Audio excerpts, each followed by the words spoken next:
Hey everybody, my name is Saloni Doshi. I'm the CEO and Chief Sustainability Geek at EcoEnclose, and today we're here to talk about stand-up pouches, or perhaps better said, we're here to talk about flexible film and how flexible film gets turned into different types of packaging. And so to start off, we'll just talk about what that means. So flexible film gets turned into a couple different types of packaging. Most commonly is the stand-up pouch. So stand-up pouch is the idea that there's flexible film and then it gets converted into a package that when it has nothing in it, it just sort of lays flat and it's really thin. And then when it's filled, it stands up, it has a bottom gusset and it stands up. It makes a great sort of retail display type of package. Other forms of flexible film packaging this is a really common one as well. It's called a three-side seal. So the sides are both sealed and then the bottom is sealed. So it doesn't stand up, but oftentimes it has a little retail hang hole because this is the type of package that you'll see get sort of like hung on a retail wire. And then the other sort of common form is what they call a sachet. And a sachet is basically, the way it actually gets manufactured is a co-packer or manufacturer will get just a roll stock, a long roll of film, and then they use their vertical form fill seal machine to actually sort of package or fill and create the sachet in line. So those are, I would say, the three most common ways that flexible film gets turned into actual packaging and product packaging that you'll see on the shelf. So what makes the sort of stand-up pouch and all these flexible film packages so unique? The main thing is that it's not just like a piece of plastic. So what's really interesting about these pouches is that they're made with layered film. And so you really can't see it. Right now you just see it like a sheet of plastic. But actually what that plastic is made of multiple layers. And so sometimes it's up to like 12 different layers of various materials that are laminated together. The simplest way to think about it is that you have three main sort of layers, even though each of those layers may have multiple layers within them. The three main sort of pieces of this, the first is what they call the outer web. That's the print web. So it's usually a really thin piece of plastic. It's like, oftentimes it's made of PET, sometimes it's made of polyethylene. And what happens is it gets either printed on the surface or it actually gets reverse printed. Then it gets adhered to the middle layer. And the middle layer is really typically in existence to provide barrier protection.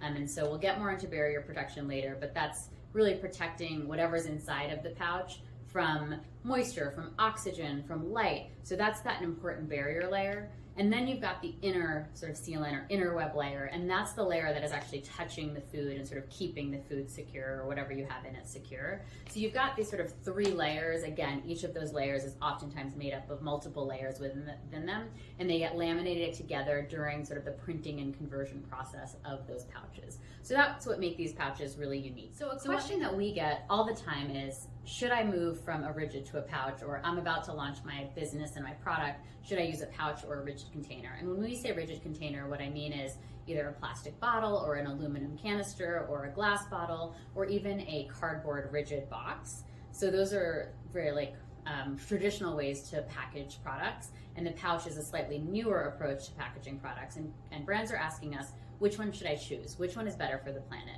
And so unfortunately, as with all things related to packaging, the answer is definitely not crystal clear. I'm going to talk a little bit about the sustainability pros of a pouch and then some of the cons. So the main pro is that you can achieve so much functionality with so little material, which makes the pouch inherently significantly lower carbon footprint, lower resource intensive than almost any rigid option you would compare it to. And that's true for a couple of reasons. One is, okay, so if you think about this pouch is a Holtz powder.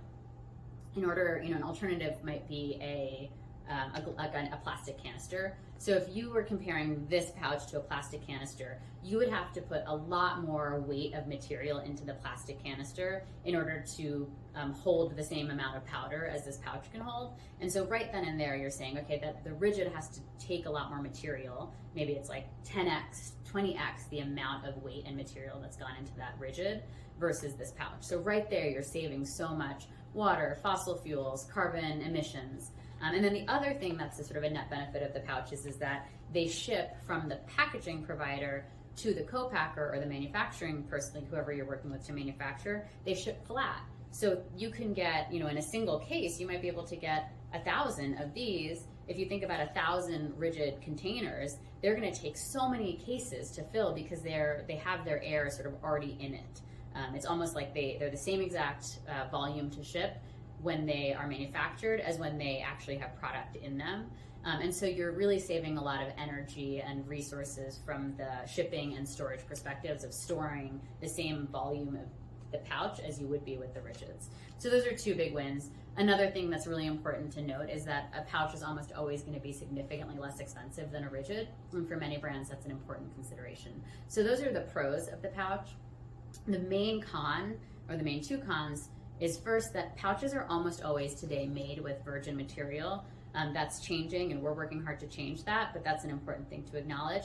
And the second is that the vast majority of pouches on the market today are not recyclable. And the reason for that is because those 3 layers of film that I was talking about, they're almost always different materials. So that maybe the outer layer is a PET plastic, the middle layer might be a foil sort of barrier protection, and then the inner layer might be a polyethylene plastic. So those are 3 different materials that come together, and when you have a multi-layered material like that, it's impossible to recycle. And so that's why in the vast majority of cases, these pouches must be landfilled. So those are the cons, and I think a lot of brands today are looking to go zero waste, are looking to be circular, are looking to be plastic free, and in those instances, it might be a little bit challenging to consider the pouch. And so what EcoEnclose is trying to do is bring the circularity mindset and bring the recycle ready and the PCR mindset into the pouch world. And we'll talk more about that a little later in the presentation. Right now we're going to talk about features and other aspects of the pouch that we get questions about. So now we're going to talk a little bit about bottom styles, just a pretty brief overview of the types of bottoms that you might consider when you're thinking about stand-up pouches. So the first, and these are the far most common, these are like 95% of pouches on the market are made in this way. So what I mean by that is that the bottom is gusseted and then the sides sort of come together and come up, and you've got the front face and the back face, and that's it. And this is what, again, I call a standard stand-up pouch. There are some very important nuances about different bottom styles. There's a K style, a join style, and a plow bottom style, but that's very nuanced, and if you guys want to get into that, just give me a call and we'll talk through it. A second really helpful common pouch on the market is what they call a quad seal pouch, or sometimes people call it a box bottom pouch, where basically the bottom is flat. So there's usually a seal all 4 times around. You've got this side gusset that comes together into a point at the top. This is Lundberg does this with all of their rice pouches, so they've got these bottoms. And these pouches are a lot more expensive, oftentimes double the price of these kind of pouches. And the reason for that is because there's actually 2 different webs. The side webs and then the front, bottom, and back web are printed on 2 different lines, and then they get converted together in a second line. So it actually has to go through 2 converting processes and bring 2 print webs together. The reason that a brand sometimes go to it is if you're on a retail shelf, these sort of sit in a more stable way. They look a little bit more premium. And so a lot of brands sort of say, okay, I'm willing to spend double or 80% more to do the box bottom, and this makes sense to me.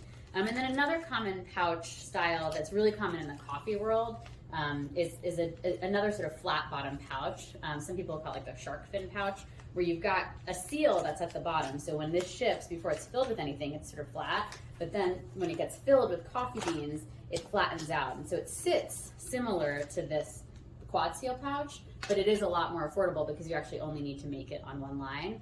Most of the time, a pouch like this, what's helpful to know is that it doesn't seal at the top. It sort of stays up at the top and doesn't sort of come together with the way that this one comes together at the top. This one does not, and that's just a really helpful distinction. So next we're going to talk about notches and zippers and different types of closures. So the vast majority of pouches that you'll see on the market today will have at the top what they call just a tear notch. So you can see it here. There's a little thing here, and if you were to open it, you would tear that. And then it gives way to the zipper that's inside. And so most pouches also have a standard zipper. They make a standard plastic zipper that comes together, allows for reclosing and closing and reclosing and opening. They also make a powder resistant zipper that's slightly more expensive. And that's a great option for something like this or for a collagen powder, so that the powder doesn't get caught in the zipper and make it impossible for your consumers to actually open it. A very premium zipper is the Velcro zipper. So it's really nice because it closes really easily and it opens like a Velcro. It's not as common, but it's a nice premium addition. And then another type of closure is, we call it the pocket zipper, where only one side of the pouch, like this front side, and this is typical on a quad seal pouch, only one side opens. So this is nice because it is easier to make a box bottom pouch with this type of zipper, but it does make it sort of hard for your consumers to get the product out of it, so it's an important consideration. And then finally, I think it's helpful to know about the coffee.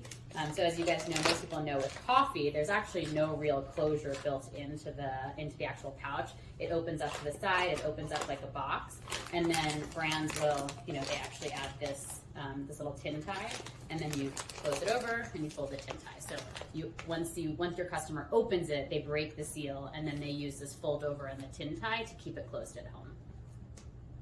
So then the last thing I'll talk about is the degassing valve. So a lot of requests that we get are for coffee, and coffee oftentimes need what they call a degassing valve, which is a small, oftentimes plastic item that's put in the inside of this pouch. And that degassing valve allows air to escape from the pouch without air coming into the pouch. Why that's so important, and anybody who does coffee knows that this is true, is that right after coffee is roasted, for the first 2 to 3 days after, it is actually degassing. And if you're packaging it right after you roast it, if you don't put a degassing valve, that gas will sort of puff up your bag and get trapped in there. And you really don't want that. It's not great for your bag, it's not great for the look. So you want to allow for that air to escape, but you definitely don't want to just put a hole in it, because then air can get in, which could cause your product to not stay as fresh as long. And so that one-way degassing valve is oftentimes a really important addition for coffee pouches, and it's something we can definitely add to a lot of pouch styles that we deliver. Okay, so next we're going to talk about barrier properties. And so I talked a little bit before about how that middle layer in particular of a pouch is often there to maximize barrier properties that are needed for your product. And so there are 3 main barrier properties that brands need to be considerate of for their products. So the first is your oxygen. For certain types of products, it's really important that they be protected from the oxygen that sort of exists in the outside world. And so there's a term called OTR, so the oxygen transmission rate, and that's the rate at which in a lab the film has been measured to say this film has this much oxygen is able to transmit through this film in a 24-hour period. So that OTR for certain types of products is going to be really important, and some brands are going to say, I want to make sure my OTR is as low as possible because I don't want oxygen going through the film and hitting my product. Another type of important transmission or barrier protection that products might need is moisture. And so for certain products, you want to make sure that as little moisture can transmit. So, and when I say moisture, I mean like the humidity from the outside world. As little of that can transmit from the outside of the pouch into the pouch to affect your product. And that's measured by a term called WVTR, so water vapor transmission rate. And again, a lab will test film and say this is how much water or water droplets are able to transmit from one side of the pouch to the other in a 24-hour period. And then finally, the last is light. So some products might tarnish with light, or some degradation might be more rapid if exposed to a lot of light. We've got a chocolate brand that we work with, and their chocolate still tastes wonderful when exposed to light, but if it has too much light damage, it actually changes the color of the chocolate. And so, that's interesting. There are some ways to measure it, but the most important thing is more like, can you see through? If you can see through the bag, you're not getting light protection. So for example, here in these areas where it's transparent, that's not giving you light protection. On the other hand, with this bag, which is a metallized bag and it's fully printed and opaque, very little light is actually getting through to affect your product. So those are the 3 things to think about. Products are all really different. So a very high protein sort of collagen powder will likely need high barrier on oxygen and water. On the other hand, coffee needs a lot of, needs like sort of a mid-tier protection on both of those.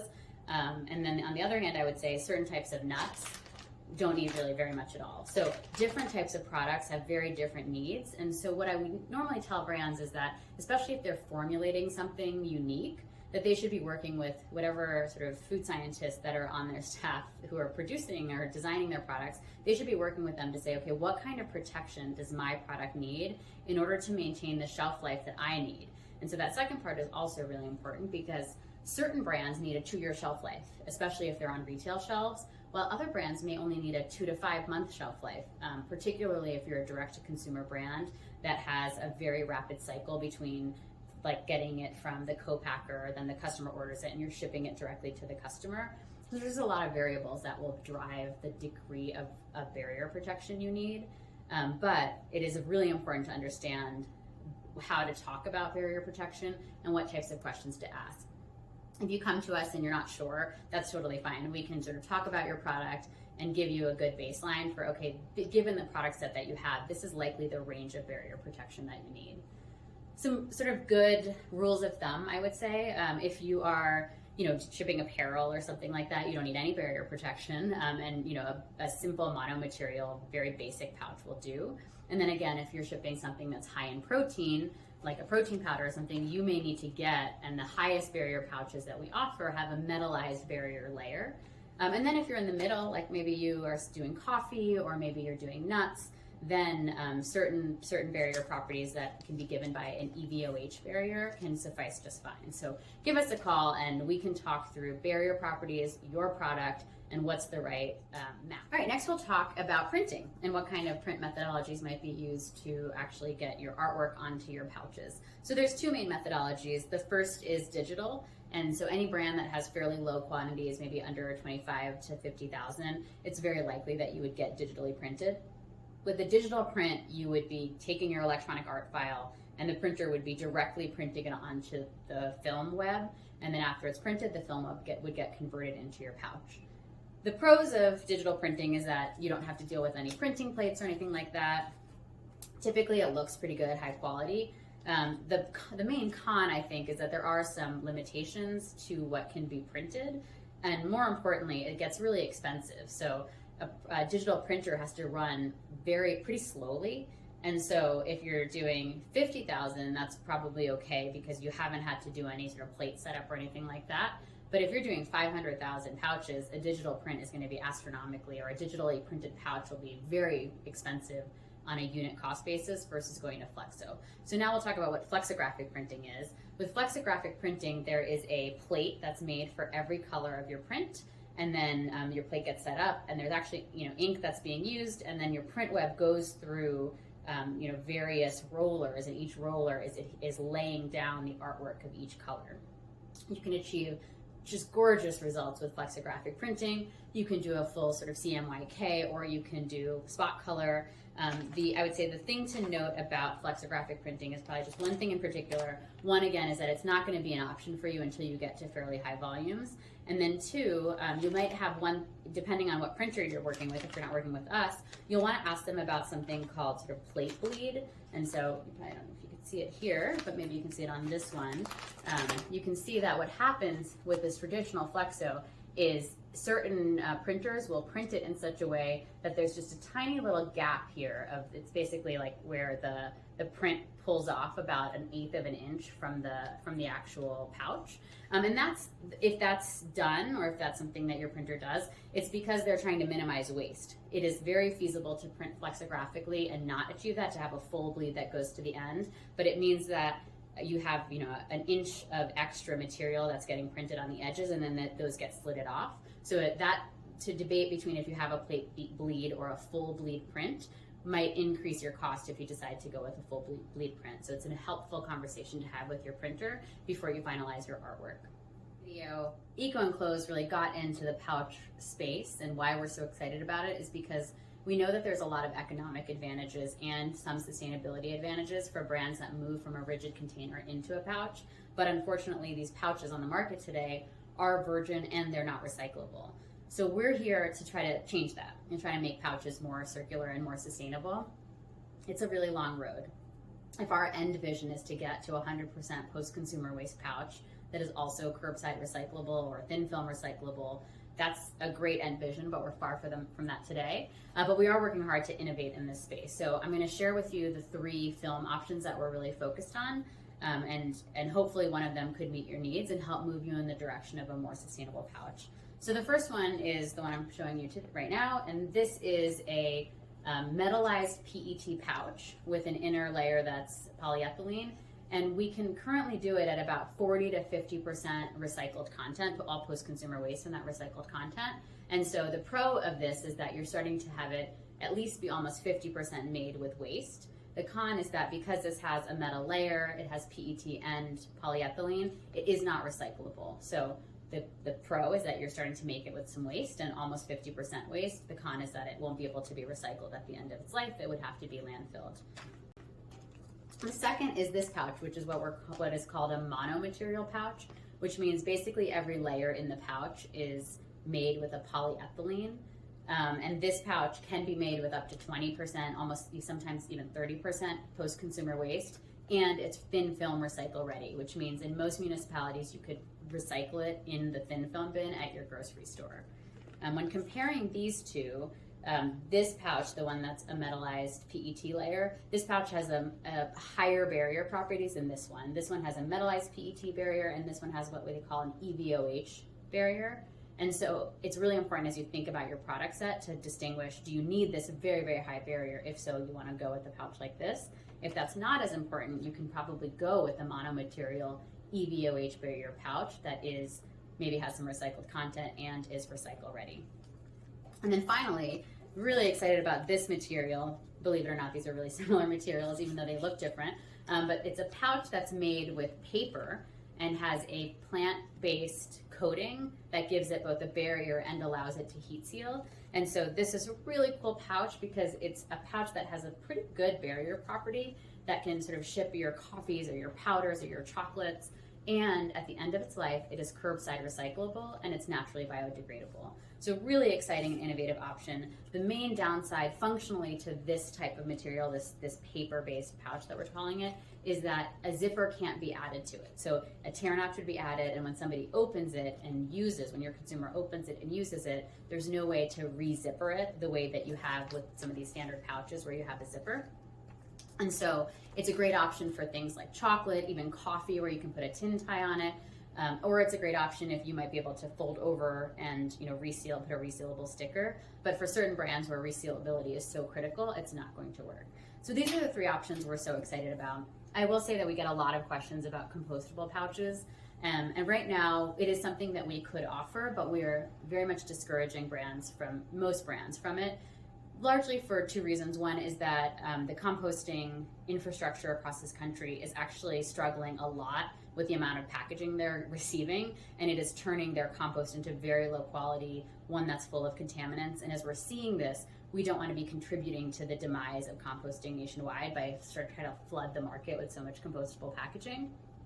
We know from our research that if you can design something for recyclability, that is a much better end of life outcome than having it composted, especially given that these composters are struggling so much with the influx of packaging that they're dealing with.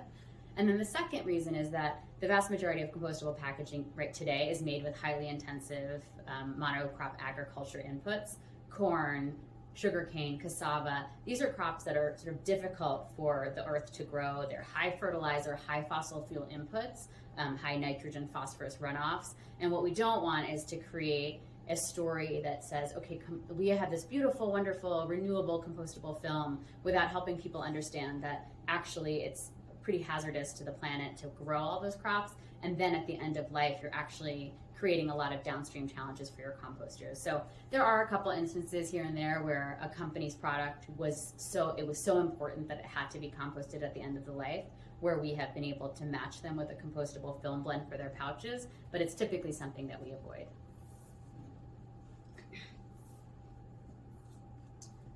Well, thanks for joining me today and talking about the wonderful world of pouches. It's a pretty complex topic.